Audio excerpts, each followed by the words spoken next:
il y avait plusieurs abris qui étaient dans diverses écoles. Donc toutes les salles qu'on va citer, construites dans la commune, c'était des abris provisoires. Et là, il y avait vraiment beaucoup de difficultés. Mais il y avait aussi un problème d'accès à l'eau au niveau des écoles.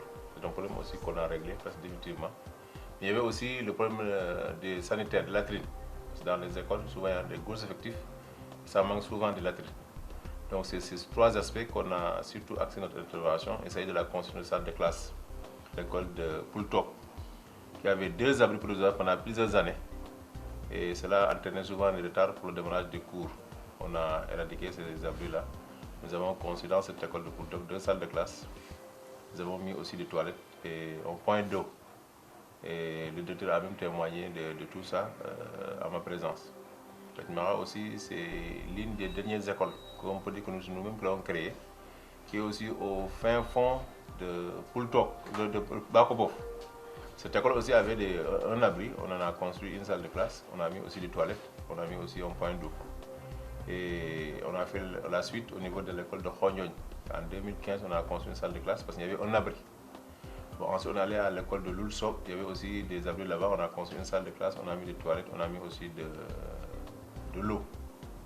Par contre, dans la tournée, on a constaté effectivement, parce que hier, on a fait l'implantation des travaux d'adduction d'eau pour 4 km 100 dans la commune.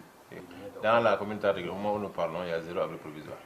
Sur les 26 écoles, il n'y a plus d'abri provisoire. C'était un choix, il y avait un choix à faire. Entre maintenant éradiquer les abris et mettre des murs de clôture. Les murs de clôture, c'est peut-être la préoccupation qui reste pour la majeure partie de nos écoles. Mais on avait fait une priorité parmi les priorités. Certes, les murs c'était une priorité pour nous, mais on avait jugé nécessaire que les salles de classe étaient beaucoup plus urgentes, ce qui a fait qu'on a commencé par les salles de classe.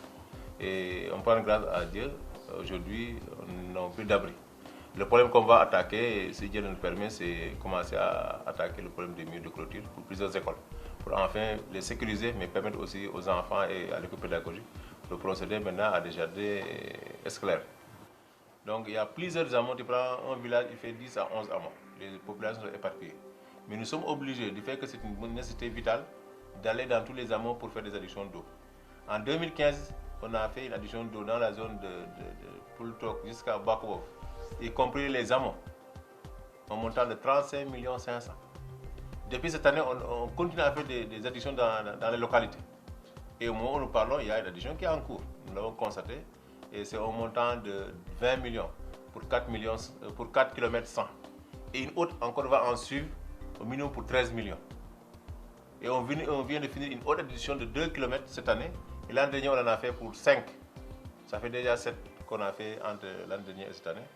Et on va continuer. Et au minimum, avant la fin du mandat, on pourra se trouver au minimum avec plus de 15 à 17 km d'adduction d'eau visible et palpable avec des bords de fontaine dans toutes les localités de la commune.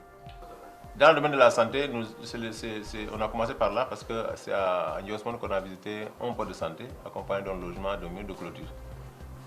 On a constaté qu'il y avait beaucoup de patients qui étaient venus fréquenter le poste et c'était une nécessité pour la zone parce que c'est une zone carrefour, mais aussi une zone accidentelle où souvent on connaît beaucoup d'accidents.